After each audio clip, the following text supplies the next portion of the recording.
Hey, good morning, all. Welcome to the Common Good Podcast.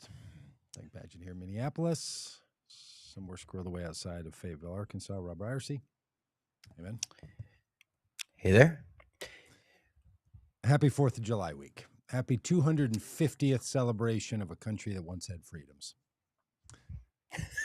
Freedoms gained, freedoms lost. The 250-year history of the United States of America and the presidency of Donald J. Trump. Supreme Court confirmed sexual abuser. Yeah. By the way. Yeah. I'm sure we're going to talk about the Supreme Court today. This is why, Doug, people ask me, why are you running for Congress? Yeah, why are you running for Congress, Rob? I'm running for Congress because we have a system of checks and balances where in our three co-equal branches of government, the executive branch, the legislative branch, the judicial branch, supposed to kind of keep an eye on each other, keep each other checks and balances. And I have said consistently that the judicial branch is completely unreliable to keep this executive branch in check. Sometimes they do, sometimes they don't. And I mean, we'll talk about it today, I'm sure. Just today's decisions, like just we certainly will. Bonkers in terms of the decisions made by the Supreme Court, sometimes holding the Trump administration in check, sometimes giving them unrestricted, unlimited power. And so what we need to do, the only thing we can do to reliably stop Donald Trump and his agenda is to flip Congress. So that's why I'm running.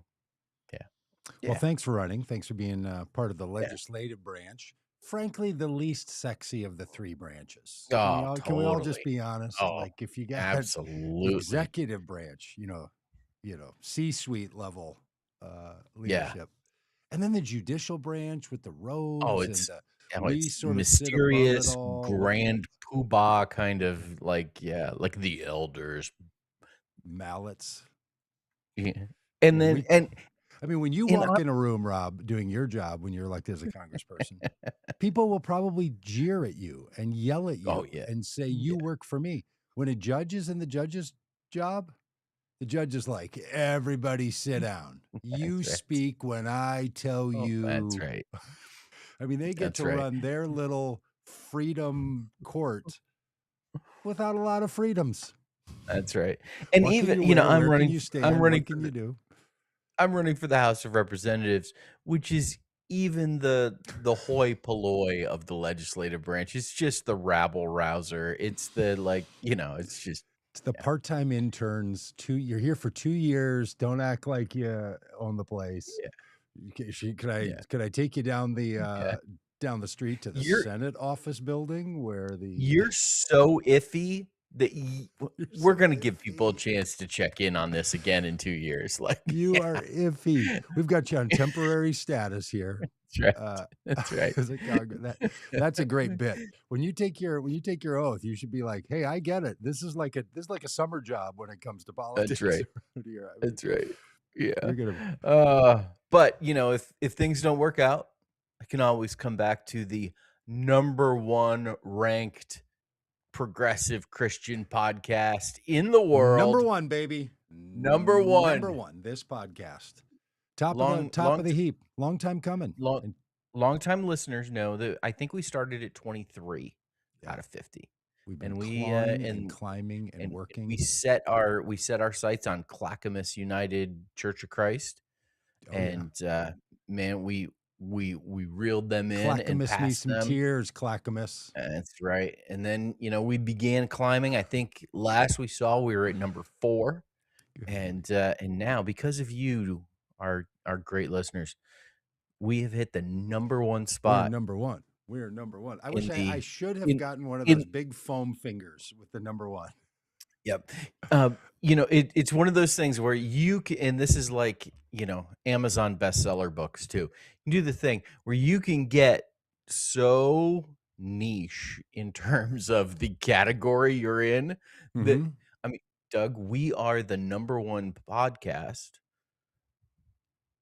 hosted by progressive Christian pastors talking about politics from Minneapolis and Arkansas in the world. Number one. On Number one. Tuesdays, typically sometime between 9 and noon. Yes. Yeah, that's right. We've really nailed the We're number one. Nobody tops us. But no, this is the best big deal. Christian best progressive Christian podcast. in Yeah, America. which is, Well, again, just a huge pond that we are really big fish in. and probably in the world, and therefore in the universe.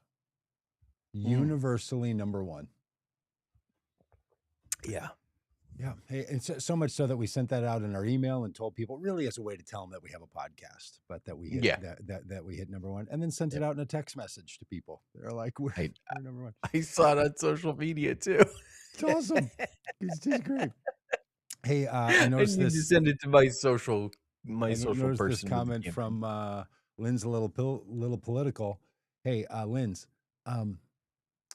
you say that you made a really fun graphic for the SCOTUS thing.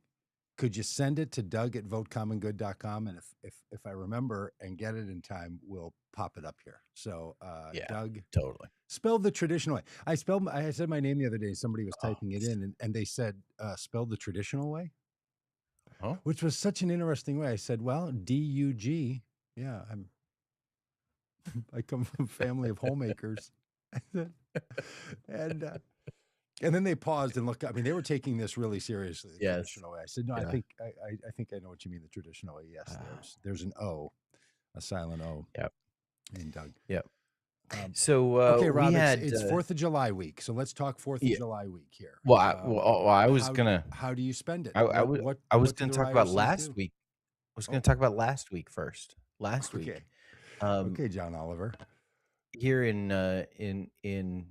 somewhere outside of Fayetteville, Arkansas, we had 50,000 people descend on Fayetteville, Arkansas for the Colby Martin annual speaking event. Yes, and Pride Parade, and had a really amazing time. Is that it was really 50, a lot of hold on, truly 50,000 people? Yes, came to the Pride Parade. Or yes, that's significant. Yeah, it was great. It was great. And literally more people than went to the opening of the Freedom 250 rally. That's where millions of dollars was spent because where there were maybe 4,000 people. And I'll tell you, Doug, it was a lot of fun.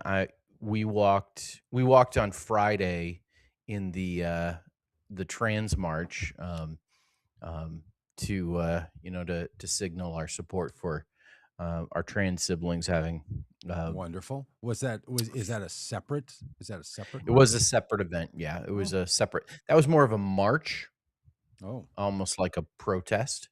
And then the parade on Saturday was really a lot of fun. Just huge, gigantic, so many people. I walked with the Benton County Democrats, and we had in our group, we had a bunch of people carrying signs for our Senate candidate who's running against a guy people know named Tom Cotton. And so they were carrying signs for Hallie Schaffner. And I got to tell you, Doug, walking down Dixon Street in Fayetteville, just thousands of people lined on both sides. Unrelenting cheers for a mile and a half of walking. Tremendous. Just when they saw I'd like to say when they saw the Robb Ryerse for Congress signs, but really I know it was the Hallie Schaffner for Senate signs. Just like near deafening, the cheers really unending, continuously, just like moving as a wave. It was just so much fun. It was really great. Were you a like drafting off of all that energy? Did you put your campaign just right up on? Yeah. Oh, absolutely. Yeah, we were right there with it, and it's so much fun. Just really, really great. And our dear friend Colby Martin was here, and we did not eat Taco Bell in the middle of the night. Is that a Colby thing that you've Well, done? it's a thing that Colby and Vanessa and I, along with a few other people, did, Josh Scott and others, at the Wild Goose Festival last Mm. year, 2 o'clock in the morning, ordering Taco Bell to be delivered. We did not do that, Did you really have it but delivered? Did you really order yeah, Taco Bell yeah, to be twice, twice, twice. twice in the same night? No, no, no, no, goodness, no. We're not, we're not Okay, all right. degenerates Well, or good, anything. good. I'm Come glad on, to hear we've you got didn't like standards here, Doug. Yeah. scarf it down and think, No, that I 2 nights should in a have row, gotten the though. Mexican pizza. I I think am I'm gonna. entirely too old. I was then, and I remain now entirely too old to eat Taco Bell at 2 o'clock in the morning, but really a lot of fun. But I think Colby liked Northwest Arkansas. He had a great time, Who? and we had a great time Okay, seeing him. okay. Quick survey. Who hasn't liked Northwest Arkansas? As it turns out, I don't know. I mean, There's nothing not to like. I mean, Tom Cotton. why does Tom Cotton? Why does Tom Cotton hate Northwest Arkansas? That's I me. mean, he lives in Virginia. He doesn't even live here. We could make the AI song like we did for "Why Does Andy Bashir Hate Toaster Ovens?" that we Andy had to make Bashir was here this weekend. when the RVs of Yeah, Kentucky, yeah, the roads yeah. of We did. Kentucky knocked all things in the Yes. RV from their Yeah, I remember bearings. that. Fix Yeah, the roads, Andy Bashir, Andy Bashir was and here then in fix the Bentonville this country, my weekend too. friend. Yeah. Yeah, Did you yeah. meet We had a Did you lot meet going on. Andy? I chose not to attend the event. Oh, because you have choices. No, it was one of those $2,500, Oh, oh, per done. plate kind of Yeah. things, If and you it don't get a just guitar out of it, it's not worth the $2,500. it's not that, and I understand political fundraising, and Andy Bashir's running for Yeah. president and all of that. That's just not my speed. No. You're running for Congress. You're not the kind of guy that does that. That's right. I don't. Yeah. Okay. I don't All want to right. hang around Well, with the political congratulations on a bigwigs. great Pride Week. Big Yes, one and here in so 4th of Minneapolis as July. well. We Um, missed it. we What do you do are, your 4th of July week? Give us like the history of 4th of July weeks, because Americans kind of know what they do 4th of July, yeah, right? I'm yeah. having a celebration this weekend, and when I said to people, even back in April, like, "Hey, we're doing a thing on the 5th of July," and they're like, "I know what I'm doing 4th of July week." Like, people might not know what their Thanksgiving is going to look like next year, or Christmas, or who they're going to fall in love with and spend their life with. But by golly, the 4th of July week, Yeah. I'm locked in. We did not grow up either in where I grew up in Ohio, where Vanessa grew up in Pennsylvania. We did not grow up with fireworks. Fireworks that were shot off by individuals, by families, by neighborhoods. The fireworks were something happening at the baseball stadium, or the fireworks were a municipal activity. Oh, I see. People didn't have It their own. wasn't. Yeah, it wasn't. You didn't go and stop at the tent and buy fireworks. So moving here to Arkansas really kind of changed the dynamic, because it was like, oh, we can get some fireworks and shoot them off in our street. And Okay, had a little maybe a bit of fun reason with not that. to like Northwest Arkansas after all. You were trained up in the trashy activity of sulfur burning and loud noise clanging. Yeah, it's rough, but really a lot of fun. Oh. And so we get just a little bit. We don't get a lot. We just get a few, and and so we'll do that. We are very excited, though. For the first time in 10 years,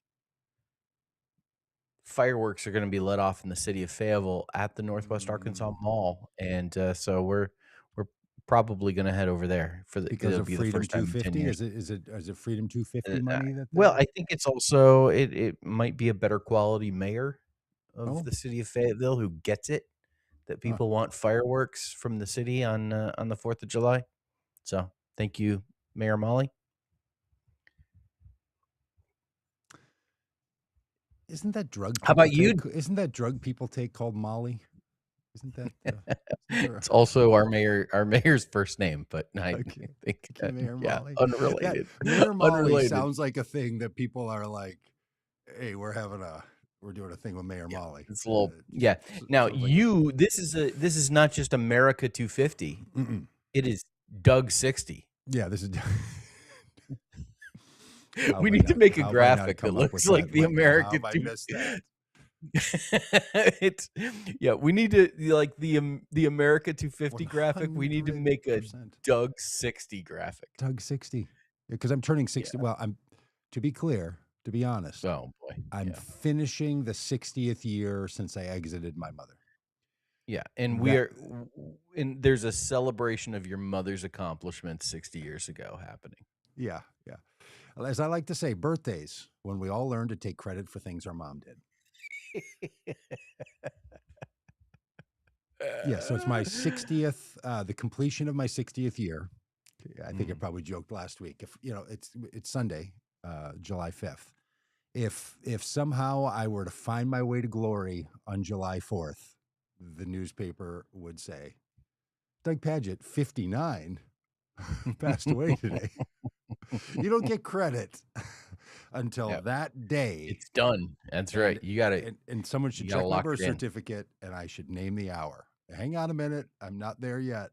Now I've completed your 60th year. And again, I've already it's when you're done with that year, you get no credit until you clean your plate, put it in the sink. Then Mhm. you get credit I for mean, that. kids do that thing where like, "Well, I'm, 8 and a half, or I'm 8 and Mhm. 3/4." Like, "No, Yes. you're 8." You finished half of your year. I think Yeah. this is true in Korean culture Mm. that they know the day you were born, so July 5th, but Mhm. the start of the calendar year, everyone born everyone's birthday changes that year. So January 1st, somebody should chat GPT check me on this. January 1st, everybody born in 1966 is 60 years old. So if you say to someone, "How old are you?" You don't wait until the day to do the thing I was just having fun with. Wow. You're born in 66, the start of 2026, you're 60. Isn't that Wow. great? I love it. We're just all 60, all the year 1966 birth people. And if you were born on, again, somebody should check this. Where's the Abbots when we need them? So I don't know. I guess in Korea, I'm already 60. But around here, where you got to earn it, I That's get credit. I get credit on Sunday.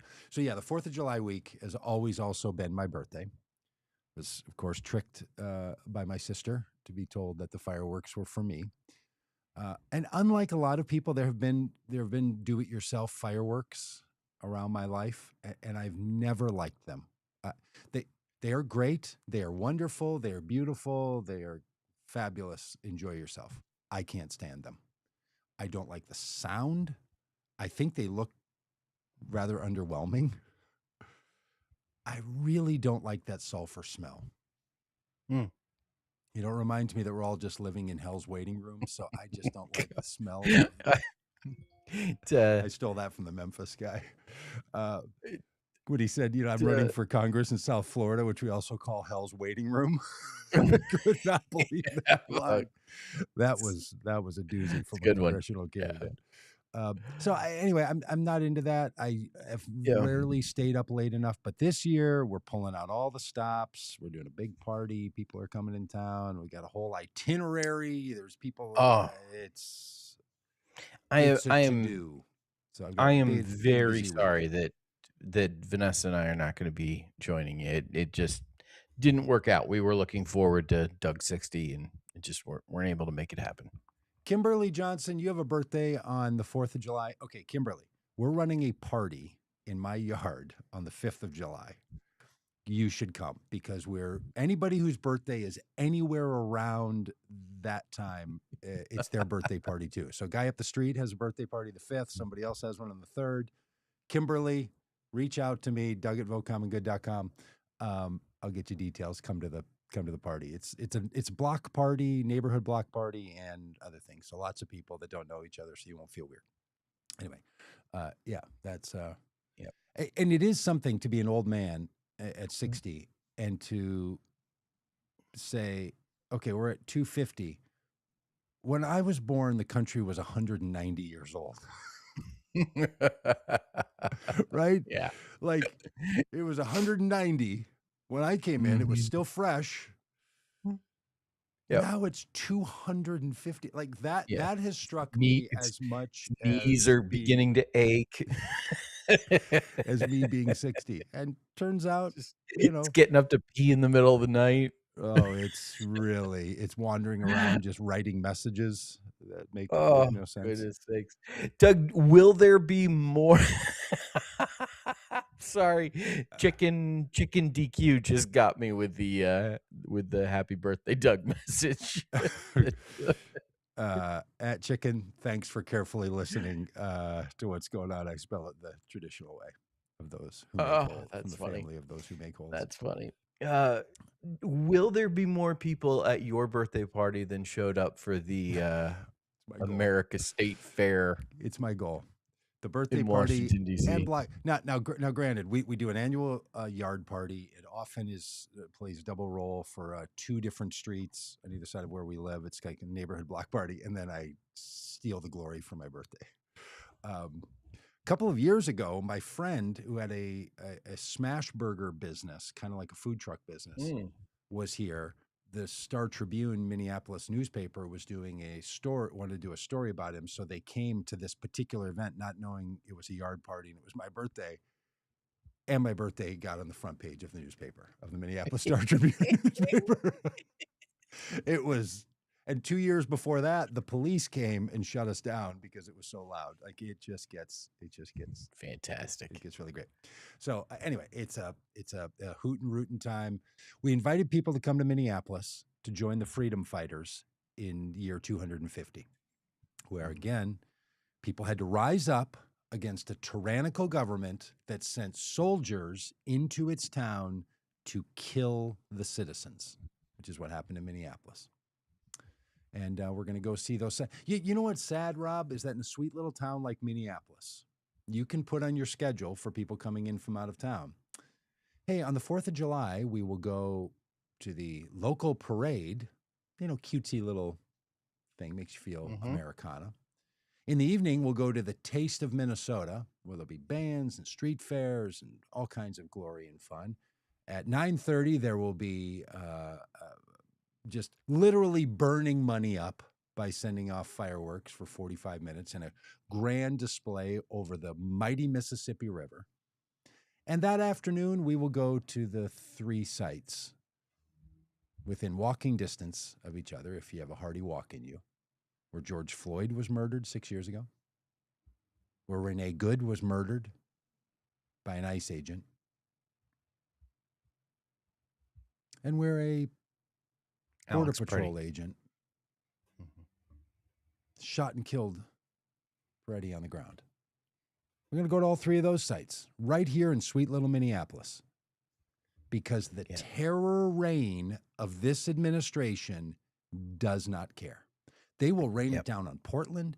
They will rain it on Chicago and LA and Charlotte and Nashville and Memphis and probably Fayetteville, Arkansas, when they get around to it. Once Trump realizes that the Clintons were from Arkansas, they will come there. And what do all those cities have in common? Political adversaries of Donald Trump. Yeah. You can make all the arguments about we're trying to get the worst of the worst out of the country, all the rest of it. You think Minneapolis really has the worst of the worst? That's really what it is? Or do you think it's that our governor, Tim Walz, was the vice presidential nominee, and Ilhan Omar, the representative from the bulk of the city of Minneapolis, congressional representative, is a constant thorn in the flesh of the racism of this administration? So we get to celebrate that we rose up, that the mighty rebel loon took its role, and they left in shame, and we will honor the lives of those who were murdered by this administration. And then this administration, Rob, you probably know this, has the gall to bring criminal charges against those people in Minneapolis who were pursuing them to document what they were doing. And have not charged the people who unloaded federally distributed weapons into the chest and the back of American citizens in this town. No charges against them, but charges against the citizens who followed ICE around. The case is going to go nowhere. They're going to lose, as they lose all the important things in court, unless they can drive it all the way up to the Supreme Court, where they get some kind of a kick save from the administration. Should we talk about that? Yeah. So, I mean, this administration feels free to extend its tyranny because it knows that the Supreme Court will often, not always, but often give it the green light to just go ahead and do what it wants. And, we've seen decisions from the Supreme Court over the last couple of days as it finishes up its session, so to speak. Always, saves its most controversial decisions for the very end of its announcements. They've come out over the last couple of days. And, yesterday there were a couple of decisions. What Donald Trump has sought is, so Donald Trump is the executive of the executive branch. The executive branch of our government is made up of not just the president, but a series of agencies that are led by secretaries that handle all sorts of the day-to-day administration of, the workings of our federal government. Some of those agencies, because of the work they do, have been deemed as independent. They've been given a bit of autonomy from the executive branch because what the work that they have to do is, oversight in some ways, could impact the administration. They need to have some ability to remain untouched by the politics of the administration, which affects everything. The Supreme Court ruled yesterday that Donald Trump and any executive has the right, the power to fire the employees, the administrators of those agencies at will. Yeah, personnel decisions are inside the realm of the executive branch, with the exception of the Federal Reserve. Okay, little bit. They basically said you still have to provide some level of communication, some level of time for a person to make a decision if you should be removed. They didn't say Trump couldn't remove that person on the Federal Reserve. They basically said she didn't have due process, too strong a word. She didn't have enough time to build a counterpoint. So they gave a little bit of, at will at the one point for some roles, but the Federal Reserve, slightly different. You can still get rid of her, but you got to give her a chance to argue her case. That was basically what they did. And these are the agencies now. These are the commissions that are now affected. The Consumer Product Safety Commission, Federal Energy Regulatory Commission, Federal Labor Relations Authority, Federal Mine Safety and Health Review Commission, Federal Trade Commission, Merit Systems Protection Board, the National Labor Relations Board, National Mediation Board, National Transportation Safety Board, the Nuclear Regulatory Commission, the U.S. Institute of Peace, the Federal Election Commission, and the National Credit Union Administration. And essentially what this does is it gives the administration, Donald Trump, the ability to influence what is happening in those agencies. Those commissions often have oversight of the businesses and the corporations, the industries where Donald Trump's friends and donors and himself all have business happening. And what it does is it creates an environment where Donald Trump and his buddies are going to be able to get richer through the political intimidation of these agencies losing their independence. Now, it's not good, Doug. It's not good. It's not good. And I am deeply concerned about the case that the Supreme Court is going to rule on sometime this week, as they traditionally do. They try to be done with this part of their caseload early July, which starts tomorrow.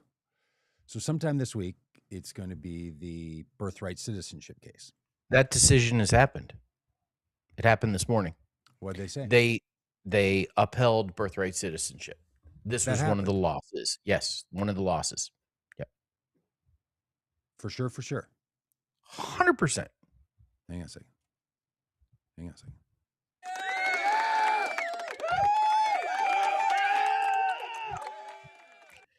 Yep. Yeah. Here's the headline from Fox News. Trump suffers major Supreme Court defeat as justice birthright. Well, we lost you. I'm sorry. I went to Fox News and like it had one of those videos that started. Yeah, you go to Fox News and everything gets broken. Yeah, what are you doing over there? Okay.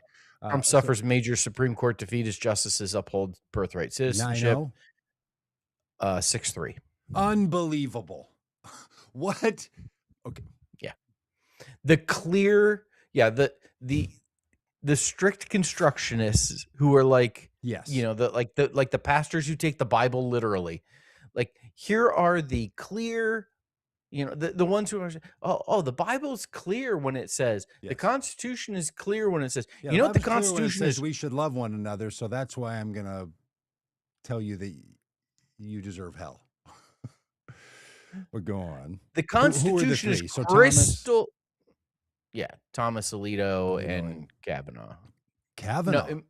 No, it might have been 6. No, it was 5-4. I'm sorry, it was 5-4. No. Yeah, it was Roberts and Amy Coney Barrett. No possible way 4 Supreme Court justices said, the 14th Amendment and Congress solidifying it in law in 1940 is really just up for grabs depending on who the president is. Okay. Yes, they did. 4 of them. Thankfully, 5 of them said no. Okay. Here's the thing. This is the consequence of elections, and here's why. Yeah. Because what the Supreme Court is doing is actually functioning and making rulings very consistent with a judicial view and a and a constitutional view.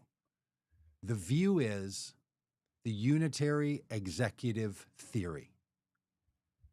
They believe somehow this like constitutionalist crowd has shifted to believe in the unitary executive theory, which is that the presidency is unique and the power lies there almost exclusively.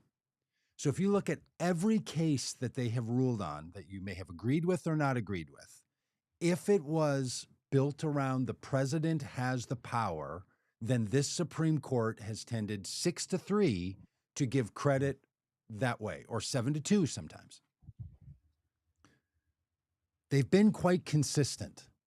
They are not inconsistent. That makes this so absurd because never has there been a case before the Supreme Court that is as clear as what is in the 14th Amendment and what is in congressional statute. Right. Like, it is just simply absurd. And the unitary executive theory crowd and the libertarian crowd have completely lost all bearings and have no philosophical underpinnings any longer. This Supreme Court is completely useless. It is just, and the consequence is not that these particular justices are in that role.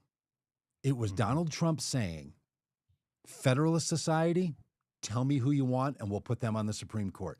It goes back to the political nomination process that came through the election of a president. Hillary Clinton lost an election, and that's what caused this. It is well beyond checks and balances. We now have two parts of the three-legged stool of our federal government, the legislative branch, the executive branch, the judicial branch. We have two of those operated by people who have absolutely no philosophical bearing. That is they have a commitment to a theory that is completely unmoored from American tradition.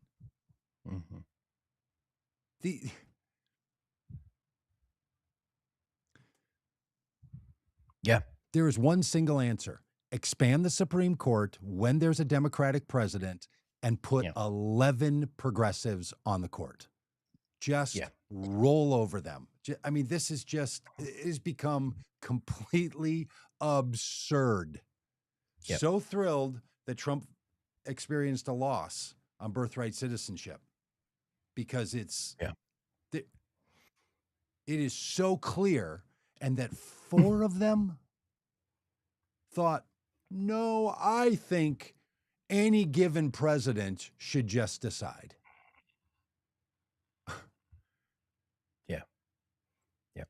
Now, the other two decisions from the Supreme Court today, really disconcerting. One upholds the right for the rights of 27 states in the U.S.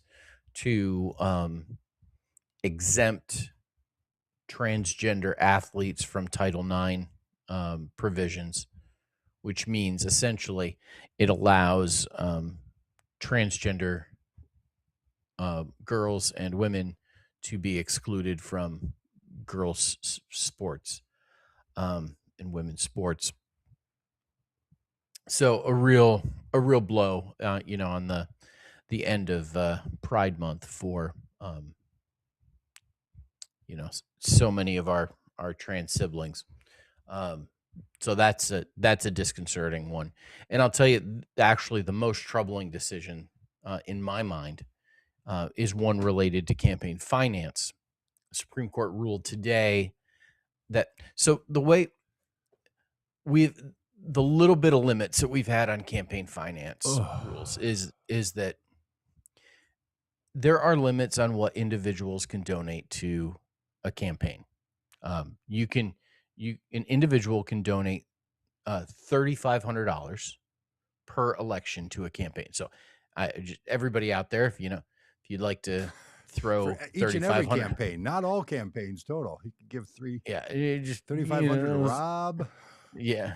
If you want to throw $3,500 my way, that would be greatly appreciated. But please no more until we get into the next official part of the cycle. PACs, political action committees, have been created that allow people who want to donate more than $3,500 to do that and there's different mechanisms with PACs. There's super PACs, there's federal PACs, there's hybrid PACs, there's all sorts of different categories. And there are different rules and responsibilities. But essentially what PACs are not allowed to coordinate with campaigns. So basically silly. Right. But the idea is, if the PAC doesn't coordinate with the campaign, then the PAC can spend the money, but it doesn't become like pass through that, like, wink, wink, nod, nod. Here's my way to get thousands and thousands of dollars to a campaign if I'm a billionaire. My camera. Did you see my camera? Oh yeah, I thought you were doing it on purpose, No, like I don't know. wah, wah kind of thing. Go on.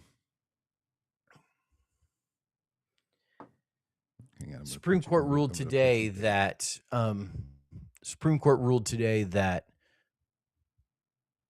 political parties can coordinate with campaigns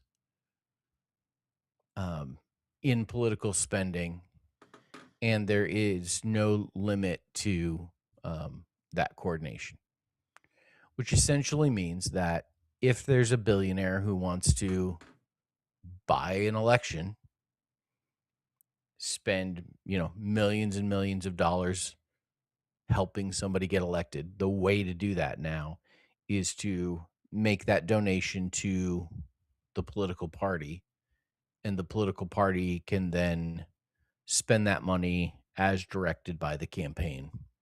It is a significant undermining of any kind of limits on campaign financing, and it exponentially will shift power even further into the direction of the billionaires and the millionaires.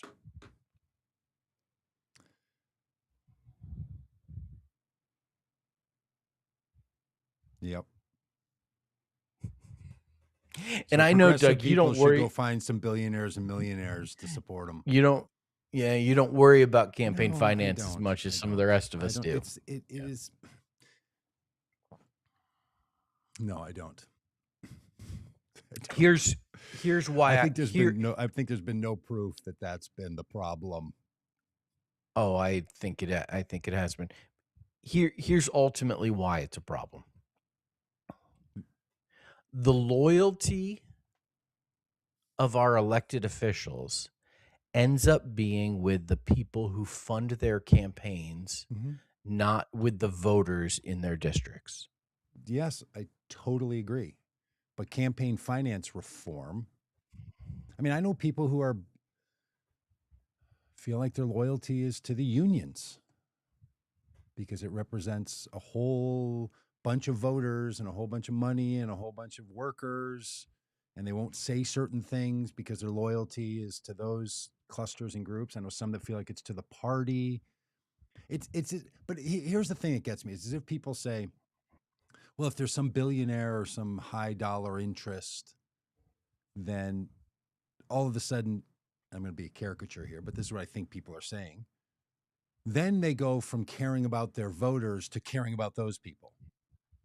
You've run for office a couple of times. I've run for office. There's a lot of constituency groups that step in front of the voters. The fact that individuals, that people running for office, and I feel like a mansplaining to a guy running for office, have to be on the phone calling for $15 and $20 and $350 and $3,000 caps on donations, and it's dial for dollars for 40% of a congressperson's time and energy.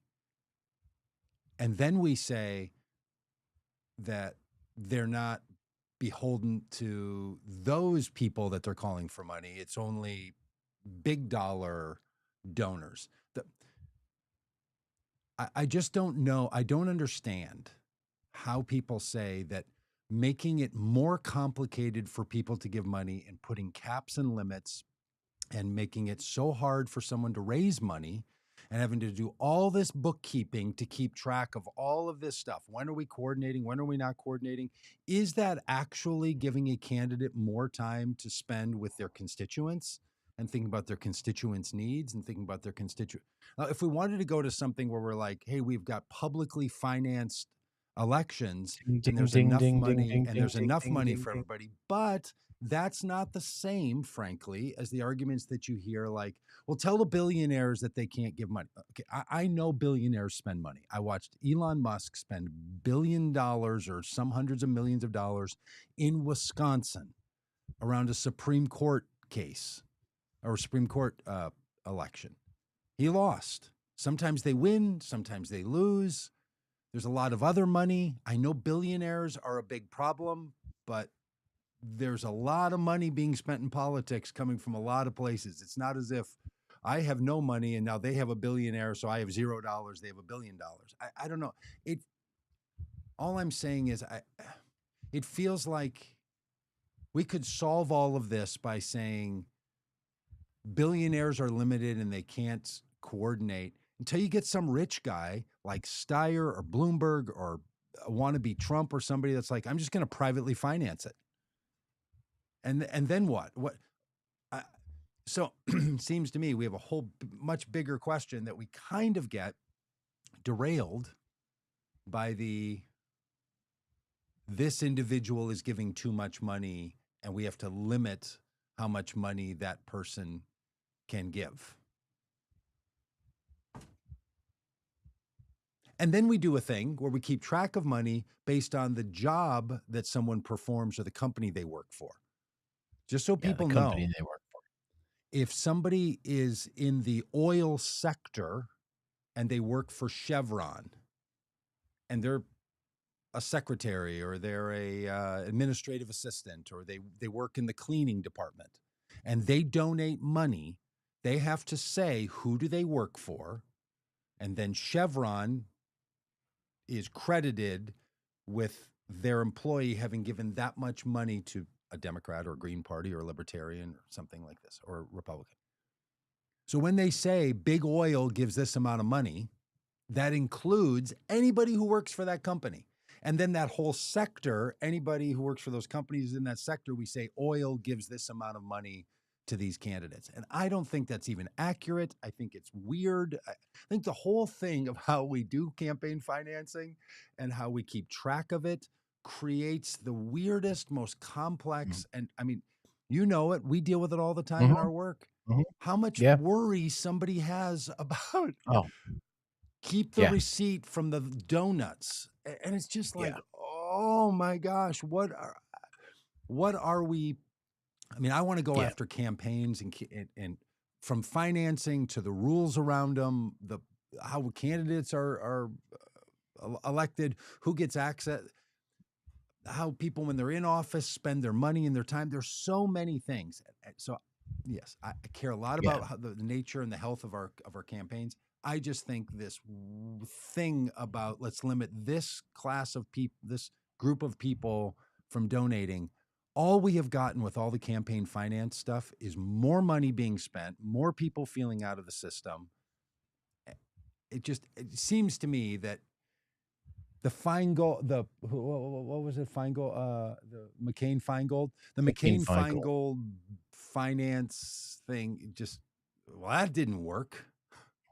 So I just think it's, I don't know. Totally agree. I feel like we're arguing about the color totally agree on that of it the didn't fabric work. on a couch that's rotting.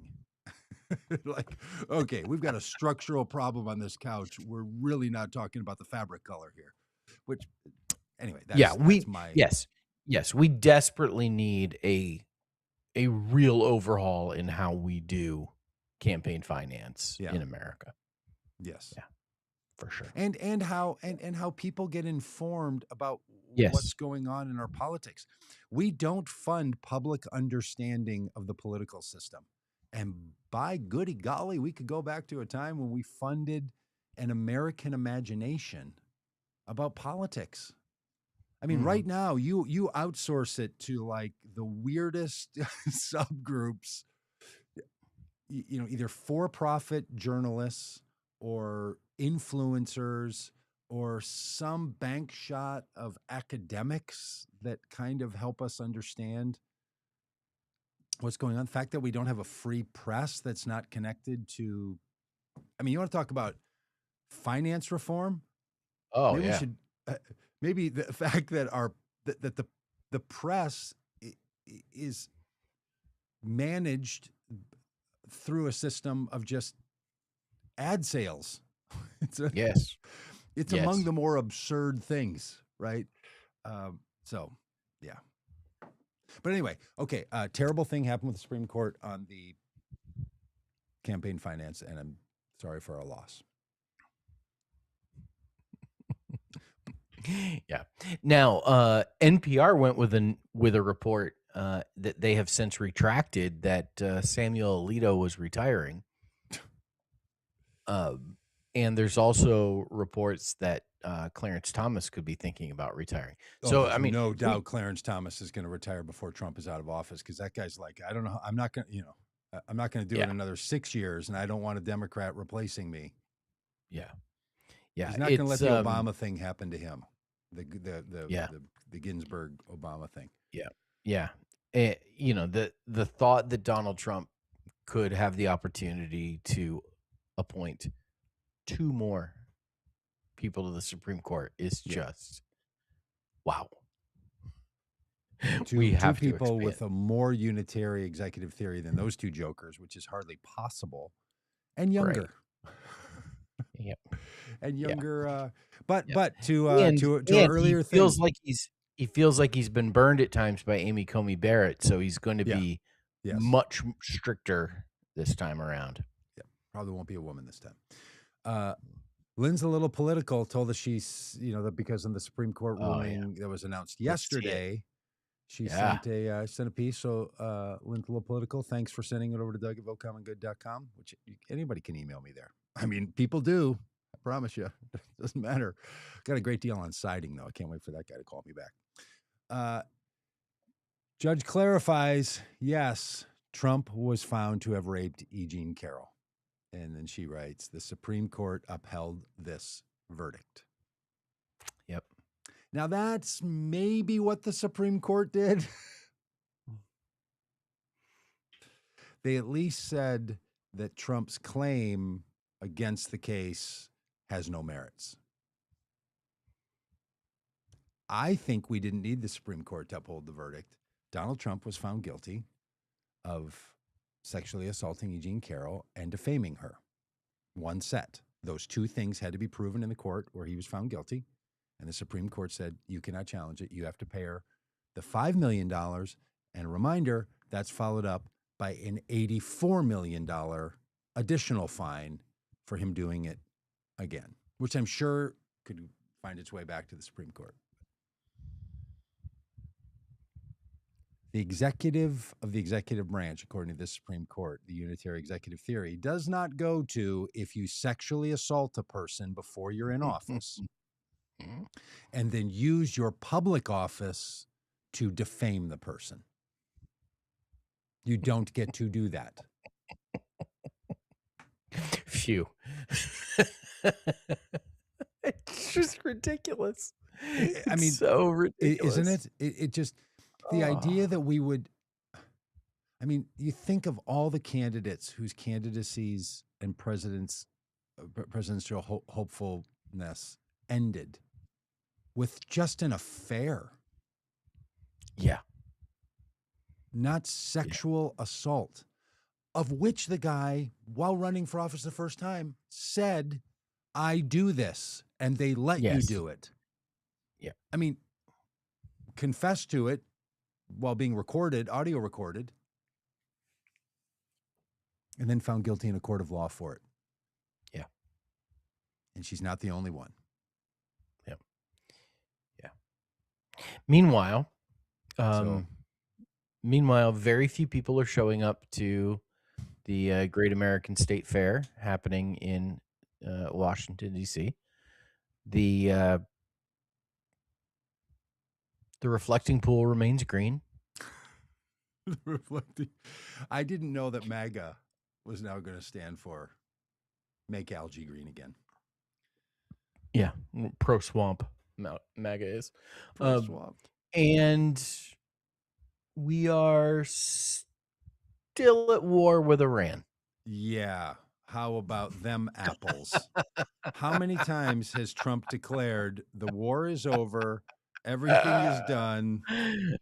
Hey, I'm trying to find the list of states that don't have state fairs.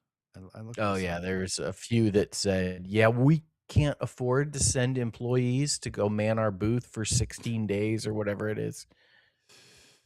Well, my goodness, have you seen some of these booths? Wow. No, I heard people commenting. Okay, so Congress established a long time ago, because they can do math, that the 250-year celebration of the Declaration of Freedom from this country, that was then given away in 2016 by the voters of this country and again in 2024, sold off, as our Jewish text teaches us, their birthright for a bowl of porridge. They sold off our freedoms for this guy. And each time we had a chance to do it, more people said yes to him. Probably the billionaire's fault. Hold for dramatic. So you're going to say Congress established this. Congress established a 250-year celebration. Put a bunch of money. Going to be spread all over the country. Every state was going to get to do something. I mean, it was going to pierce the minds of the young lads of 2026 the way it did to our hearts in 1976. Trump redirected that money to go to his nonprofit, Freedom 250, took the money and reallocated it and spent it on a bunch of things DC-centric. This is the guy who's like, drain the swamp, get out of DC. This administration is going to be for the real Americans in real America. Congress wanted to give a bunch of money to real America. He took it and spent it all in Washington, DC, or nearly all of it, great majority of it, redirected it into a boondoggle to pay for his thing, and then launched a Washington, D.C.-centric 16-day states fair. The only states that don't have their own state fair are Connecticut, Massachusetts, Rhode Island, and Pennsylvania. What's wrong with those people? I don't know. 48 other states, and probably some territories, have a state fair. When I was in high school, I attended the New York State Fair. And two memorable things from that. One was the butter statue of Darryl Strawberry. Ooh. Yeah. Nice. Yeah.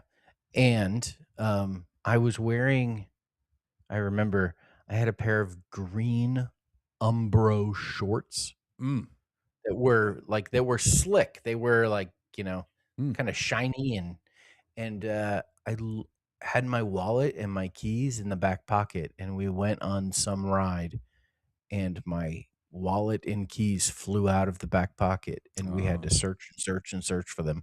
We did finally find them. Wow. But on the ground somewhere. But it could have been very bad. But I remember, my state fair memories: butter Darryl Strawberry, and green Umbro shorts. I think one of the great things for anybody who's attended state fairs is that the dairy people know how to put on a state fair. Yeah, they're giving out chocolate milk, icy cold milk, just after it comes out of the cow, and they know how to carve things out of butter in the shape of people's heads. I went to college. Oh, this was full on, like at the bat, like full body. Not just not just his head, like a statue of him at the bat.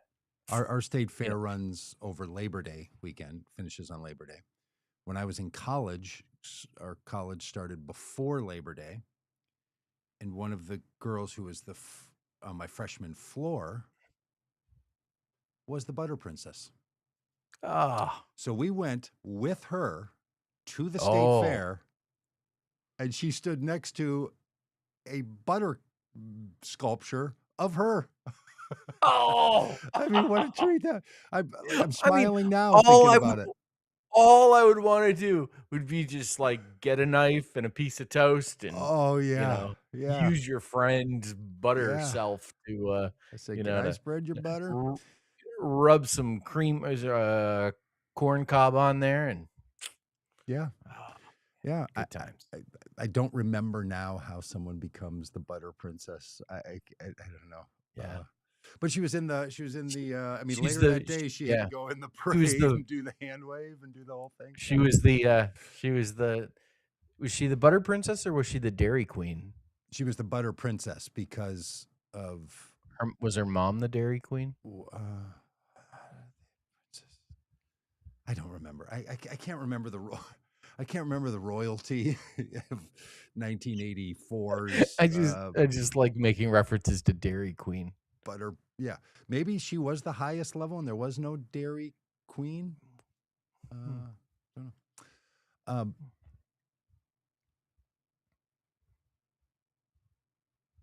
Did she what have could have milk happened made? with all of our investment was to make every state fair shine Just with Freedom 250. Yeah. Lost. And let that money trickle down to county fairs too.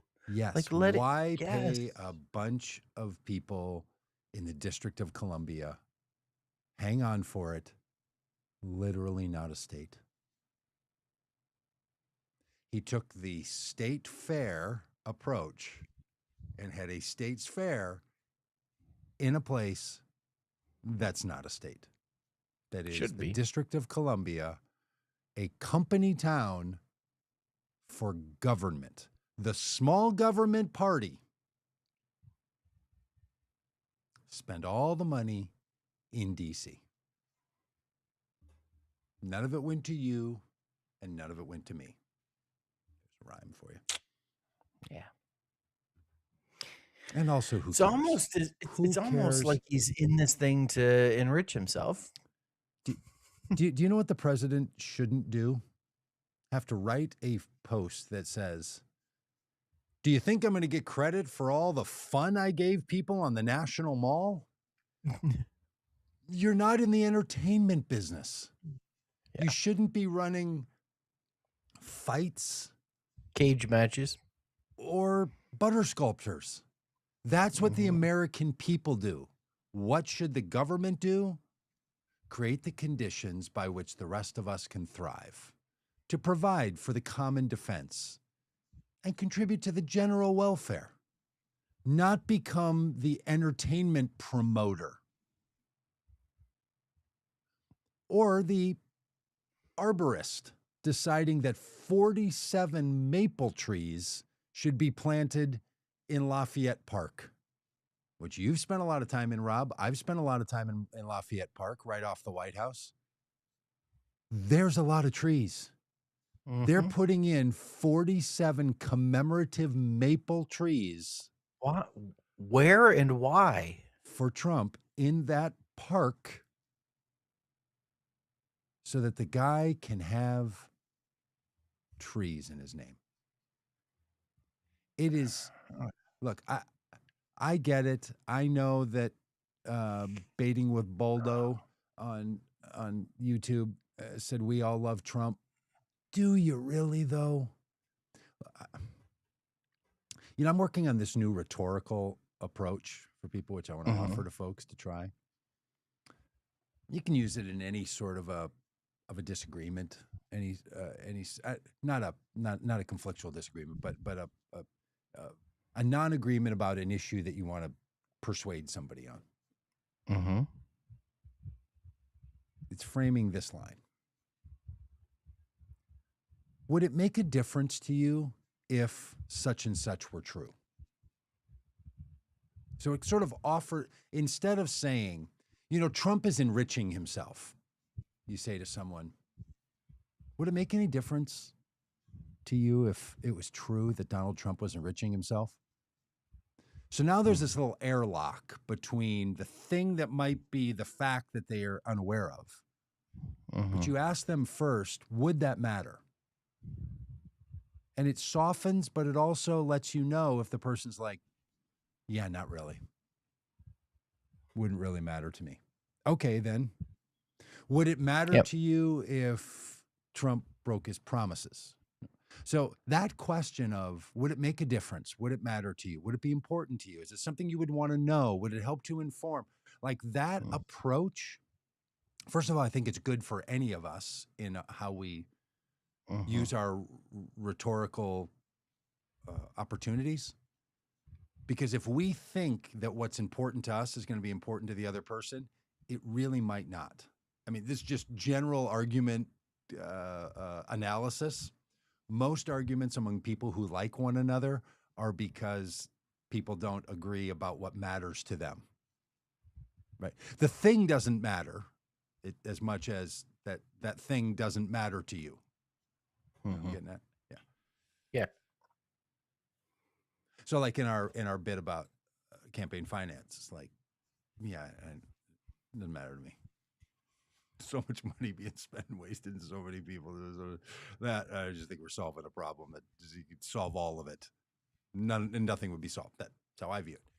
So you approach an argument like that much differently than if someone was like, no, it just literally comes down to which restaurant are we going to eat at. So if you're talking about, with somebody about a restaurant, the first question should be, does it matter to you where we eat? And usually people say, oh, no, I'm open. Then you name a place, and then you find out if it matters where we eat. Yeah. Hey, let's go get Somali food, which I love Somali food. But a lot of people are like, ooh, nope. I can do that. Yeah. Oh. We like when choosing a restaurant, we like to start with picking a genre. Like style or like what are you in the mood for? Like you want okay. Chinese, you want seafood, you want Italian, you want Mexican, you want a burger. And then once you kind of like get a sense of like, oh yeah, I could go for tacos. Then it's okay. We go into mojitos. We go into Medusa. We go into the taqueria. What are we doing? Yeah. You know what I've found as I've gotten older? The not the food style, but the kind of restaurant. Do you want to sit down? Do you want to counter order where you go up to the counter? I'll often say to Shelley, like, because she doesn't like going out to restaurants. She would much rather take any food and take it home and eat it at home. Be very much likes that. She doesn't like going to a restaurant. And I'll be like, I want to go to a place where they give you refills. They come by and refill your cup. like we could talk about a lot of styles of food. I want to sit down and have someone come over and say, would you like a refill? Or I don't want to go to a place where I'm doing that. Like I want to go up and order at a counter and then go sit down someplace, like a fast casual. Or let's just get something to go. And if we're going to get something to go, then it's like, okay, if we're eating at home, then I don't know, sort of all over. It's been interesting how much I care about that. Like the vibe. Do you care about that at all? The vibe. Do you ever care about it? Not usually, no. Do you like a sit down? Do you like where and they're going to bring you a check later? Afterward, then you do the thing. You give them a card, and they go away with your card, and then they come back, and then you give them more money. Yeah. Doesn't matter. Yeah, no opinion. Yeah, no opinion. Whether you order it at a counter. Yeah. See, I've started that way. Can we go sit somewhere? Maybe I'll say. Maybe 10 years from now, when I am, Yeah. 8 years from now, when I'm on the brink of 60 years old, and we're celebrating Robb's 60 instead of Doug's 60. Well, Godspeed to you. Somebody said, I saw some quote that somebody wrote where it was like, I'm not going to let Trump get in the way of my celebration of this country. In 2.5 years, he's going to be out of office. In 10 years, he's going to be dead. And something else. I was like, oh my gosh. And, you hit certain life stages and your mortality does come in front of you. And there's just a few things I want to happen while I'm alive. Just in the world, I want a few things to happen. Yeah. Peace in the Middle East. Yeah, of course. Of course, I want the flying car I was promised. Preferably hydrogen powered. Because I'm still holding against George W. Bush when he gave his first State of the Union. Not even the State of the Union. The first speech that he gave, after you're elected, they don't call it State of the Union. And he promised there would be driving cars driven by hydrogen. Yeah. Promises made. George W. Bush lied to us? It's a promissory about oil. What? It's a promissory note that has come back uncashed. Alex asked in the chat, "What's your favorite food, Doug and Rob?" And listen, I think I think what we could do is I want to just flip that question and go least favorite food. I know yours, Doug. I know your least favorite food. Do you Really? know my least favorite food? Doug hates fish. No, I don't hate fish. I like fish. It's toxically dangerous. Okay, what's your least favorite food? Curry. Basically rice dishes. Rice dishes, especially curry rice dishes. Yeah. Wow. And let me tell you, it's not something you're allowed to not like. Oh, no, I'm about to hit you with one. I don't like Italian food. Oh. Have you had good Italian food? That's what people always Yes. say. Well, what Italian food have you had? Have you had Northern Italian food or Southern Italian food? What? Yeah. Like you don't like The pasta? sauce and the noodles and the I just What about I don't like it. gnocchi? Do you like a gnocchi? You know, like a white sauce with a little pillowy? No, none of it. Okay. If I have to have Italian, a chicken Alfredo, I guess it's okay. With ranch sauce. What are those? With ranch. Like I don't really like salad, but if it's like some carrots with a lot of ranch sauce. Yeah. Put a lot of cheese and bacon bits on that. Yeah. Yeah. No, I don't do well with rice dishes. I don't feel good, and I don't like. And I know curry is a broad category, but really the turmeric-driven curry flavor. Yeah, don't give up. But no, See, the fact that I care about the well-being of people and that there's not a safe level of fish when it comes to mercury is not that I don't like it.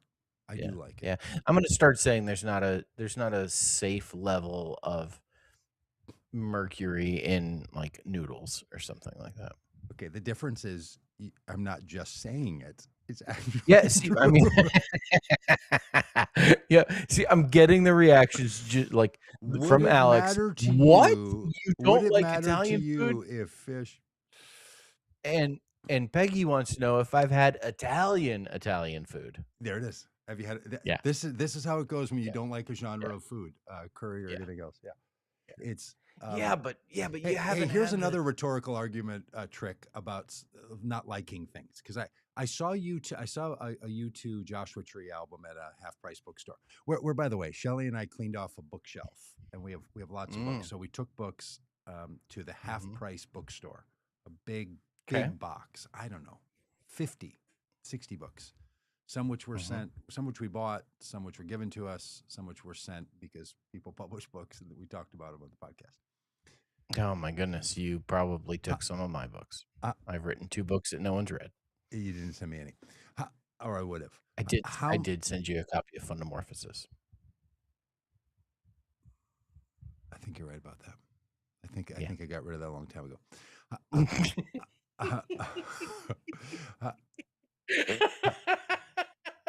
How much do you just hazard to guess how much we boxed up books? They sat in our dining room for a while. We scooted them around. I finally put them in the car yesterday, drove to the half price bookstore, slightly out of the way, went into the drop off place, waited 35, 40 minutes for them to go through the books. And then they came back and gave me, here's what we're going to give you for $6.50. $17.42.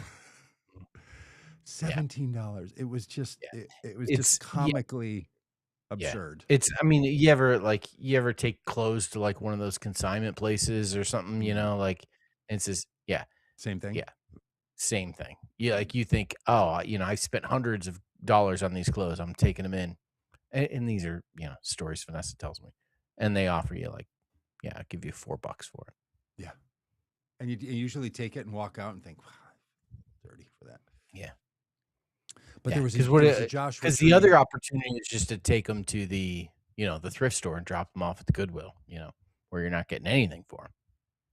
There was a Joshua Tree box set there from the band U2, which I know you're a fan of. Yeah, like cassettes. No, DVD? I don't know. It was like a big black case and had things inside of it. I didn't take it down, but it was up with the box set stuff. Yeah. And I looked at it and I thought, because I'm not a U2 fan. And it dawned on me. And this is the other rhetorical point you can make when there's something you don't care for. There's no question in my mind that U2 makes good music. They're good. I just don't like it. Because when you say to someone, I don't like U2, people are like, it's great. And they think that you're somehow missing out on recognizing how good it is. Yeah. So if you start with something like you can be like, you know what, Italian food is really good. I just don't like it. Then it's you, not the thing, right? You're then, which is the thing we mean all the time anyway. Like, no, I just don't like it. Is really different. So in conversations with people, it can just be super helpful to be like, would it be helpful if you knew would it matter to you if this were true? And it's really good. It's great. If someone said, "Oh, have you seen this show?" You're like, "Oh, I've heard it's really, really good, but I didn't like it." And then you're not gonna blunt the fact that someone's gonna convince you that your taste can change, but it helps a little bit to not make it so declarative of its, because most things are taste and aren't facts. Yes. Most things are not information, they're belief systems. So, have at it.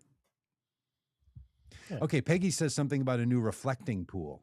Are they just going to start over? Is Trump just going to redig the whole thing? No, I think that was in reference to us cracking jokes about, I don't know, something. I don't know. I think she was. Peggy's also saying that Regime Change by Haberman and Jonathan Swan is a good read. Yeah, I've heard that. Yeah. I mean, I just don't care for it.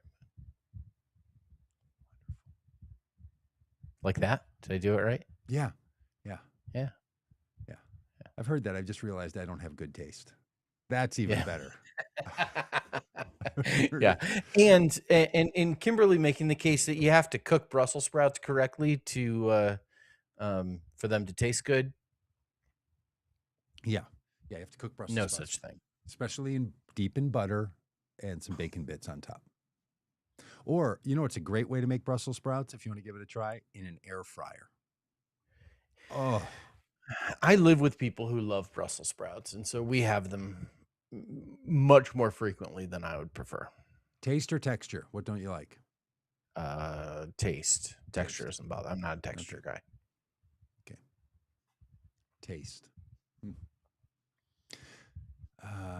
All right. Final word here from Lynn's a little political. Hot take. He's going to act like a landlord of an apartment complex that doesn't want to deal with it and just fill the pool with cement. Then put tables with the yellow and white Mar-a-Lago umbrellas. Lynn, you're hitting close to heart. I grew up in an apartment complex. It was it was the deepest place of my formation. The center of the parking lot was our swimming pool. And in recent years, the new owners have taken out the pool. And there's a way in which your childhood memories are crushed, filling in the swimming pool because the landlord said, I don't want the liability or to have to pay the pool company anymore. Yep. Straight to the heart. My Green Water Solutions guy has gotten a lot more expensive since he started taking money from the federal government. Really? Oh, okay. Kimberly's saying, "Hey, Kimberly, if you come to the birthday yard party, bring some roasted Brussels sprouts." Okay. This is kind of a holiday week, sort of a holiday week version. Yeah. Hey, but look, if you're born in America, you're an American. Still. 5 to 4. I am going to be grousing about that for, well. Yep. Yeah, take a victory and be cranky about it. I could be in the midst of the death rattle. And if you have the good fortune of being there, Rob, just listen closely to me, maybe just grunting out 4. And that's what I'm going to be referring to. Yeah. Alito, Thomas, Kavanaugh, Gorsuch. All right. Hey, happy 250th. Sorry, we're not going to have 250 more. And hey, that's right. Hey, happy Doug 60. Thank you. Tip of the hat to you, sir. There's a thing in when people age, like ages 0 in Vietnam to 9 make a huge difference. The physical look, the capabilities, the capacities between a newborn and a 9-year-old is a big 9 years. 10 to 19 could also be big years. And then you kind of get 19 to 29 and kind of to 39 and kind of to 49. But you hit a point in which 10 years becomes a lot. Somewhere 60, 70, for sure 80s for a lot of people, where, one illness, one fall, one bump of the head, and the decline can become quite evident. I feel like I was born into a country when it was 190 where it could sort of tolerate that. We're now at the point one or two more falls, and I just think the decline can become rapid.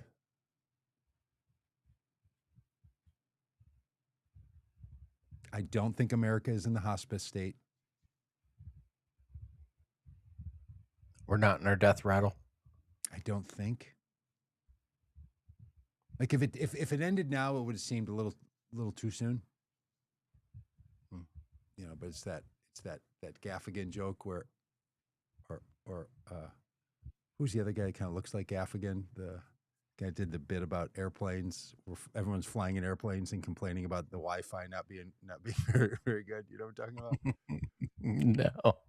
Anyway, he's like, yeah, I just turned 49, or I just turned 50 or something. And he said, now, if I were to die, he said, a few years ago, if I were to die, people would have said, oh, he was so young. Now, if I were to die, people would be like, yeah, seems about right. Clearly reached that point, right, where people are. Yeah. Did I tell you that thing where I was speaking at an event and a woman, I met her like in the food line, and she's like, hey, you're one of the speakers at this thing. And she's like, I don't know, in her 20s, early 30s. And she was like, wow, I'm surprised you're still alive. I read your books a long time ago. Such a great line. She's just so blunt and honest. Like, surprised. She's like, no, I mean, I just thought like you were older when I read your books. I just assumed, she's like, I was in college and I read this stuff. I'm surprised you're still alive. I said, well, me too. Yeah. After last weekend, especially. All right. Fantastic.